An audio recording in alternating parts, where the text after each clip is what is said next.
খুবই সহজভাবে একদম ঝরঝরা পারফেক্ট জর্দা সেমাই রান্না করে ফেলেছি। আসসালামু আলাইকুম এভরিওয়ান, সবাই কেমন আছেন? আশা করি সবাই খুব ভালো আছে। আবারও চলে এসেছি নতুন একটি রেসিপি নিয়ে। আজকে তৈরি করেছি একদম ঝরঝরা পারফেক্ট নারকেল দিয়ে জর্দা সেমাই। সেমাইটা রান্না করে কিন্তু খুবই সহজ, এর খেতে কিন্তু অসম্ভব মজাদার হয়ে থাকে। এই মজাদার নারকেল দিয়ে জর্দা সেমাই রান্নার রেসিপিটি আজকে আপনাদের সঙ্গে শেয়ার করবো। আশা করি রেসিপিটি আপনাদের কাছে খুব সহজ এবং ভালো লাগবে। তো চলুন এই মজাদার নারকেল দিয়ে জর্দা সেমাই রান্নার ফুল রেসিপিটি দেখে নেই।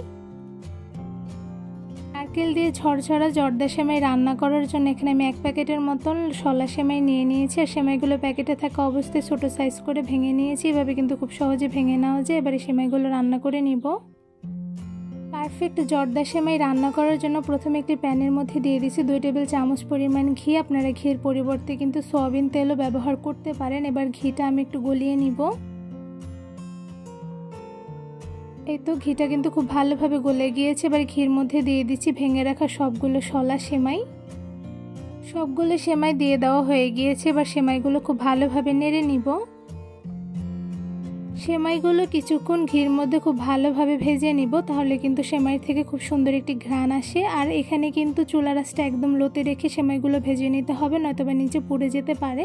তো এরপর যে সেমাইগুলো ভেজে নেওয়া হয়ে গেছে, এবার এর মধ্যে দিয়ে দিচ্ছি পরিমাণের যে কিশমিশ, আর সাথে দিয়ে দিচ্ছি ফাটানো এলাচ, আর দিয়ে দিচ্ছি অল্প পরিমাণে পানি যাতে নিচে পুড়ে না যায়। এরপর যে সবগুলো সেমাই আমি খুব ভালোভাবে নেড়ে নিব।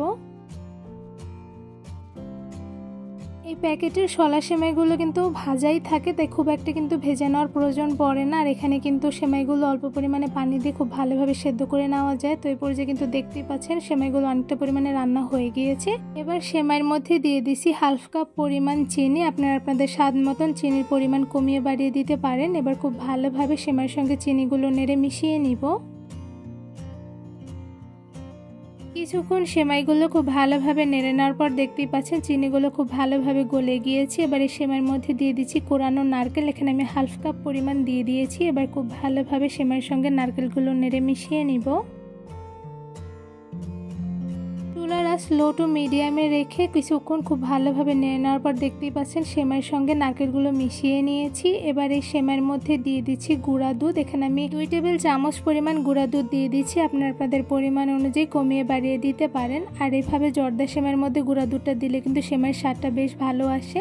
তো এরপর যে সেমাইয়ের সঙ্গে গুঁড়া দুধগুলো খুব ভালোভাবে নেড়ে মিশিয়ে নিচ্ছি। সেমাইয়ের সঙ্গে গুঁড়া দুধগুলো খুব ভালোভাবে মেশানো হয়ে গিয়েছে। এবার কিছুটা সময় নিয়ে সেমাইগুলো রান্না করে নিব। অল্প কিছুক্ষণ সময় নিয়ে চুলার আঁচ লো টু মিডিয়ামে রেখে জর্দা সেমাইগুলো রান্না করে নিয়েছি। তো এই পর্যায়ে দেখতে পাচ্ছেন মাশাআল্লাহ সেমাইগুলো খুব ভালোভাবে রান্না হয়ে গিয়েছে। এই জর্দা সেমাইগুলো রান্না করতে কিন্তু খুব একটা বেশি সময় লাগে না, খুব অল্প সময় রান্না করে নেওয়া যায়। এবারে সেমাইগুলো একটি পাত্রে বেড়ে নিব। একদম ঝরঝরা পারফেক্ট নারকেল দিয়ে জর্দা সেমাই খুবই সহজভাবে রান্না করে ফেলেছি। এই সেমাইগুলো দেখতে যেমন মাশাআল্লাহ সুন্দর হয়েছে, সাথে খেতে কিন্তু অসম্ভব মজাদার হয়ে থাকে। বাসার সবার জন্য বা ঘরে কোনো মেহমান আসলে খুব সহজেই কিন্তু নারকেল থাকলে এই মজাদার জর্দা সেমাইটা খুব সহজভাবে ঝামেলা ছাড়াই তৈরি করে দিতে পারবেন। একদম অল্প সময় ঝটপট শুধুমাত্র অল্প কিছু উপকরণ দিয়ে কিন্তু এই মজাদার সেমাইটা খুব সহজেই রান্না করে ফেলা যায়। এই জর্দা সেমাইগুলো দেখতেই পাচ্ছেন মাশাআল্লাহ দেখতে খুবই লোভনীয় হয়েছে, আর খেতে কিন্তু অসম্ভব মজাদার হয়েছে। একদম ঝরঝরা পারফেক্ট নারকেল দিয়ে জর্দা সেমাই রান্নার রেসিপিটি খুব সহজ হলো। এই সেমাই রান্নাটা খেতে কিন্তু অসম্ভব মজাদার হয়ে থাকে। এই জর্দা সেমাইটা একবার যদি আপনারা বাসায় বসে তৈরি করে না খান তাহলে কিন্তু বুঝতেই পারবেন না আসলে এই জর্দা সেমাইটা খেতে কতটা মজাদার। নারকেল দিয়ে জর্দা সেমাই রান্নার রেসিপিটি কেমন লেগেছে অবশ্যই কমেন্ট করে জানাবেন। রেসিপিটি ভালো লেগে থাকলে আমার চ্যানেলটি সাবস্ক্রাইব করে ভিডিওতে বেশি বেশি লাইক কমেন্ট শেয়ার করে আমার পাশেই থাকবেন। আজকে এখানেই বিদায় নিচ্ছি। সবাই সুস্থ থাকবেন, ভালো থাকবেন। আল্লাহ হাফেজ।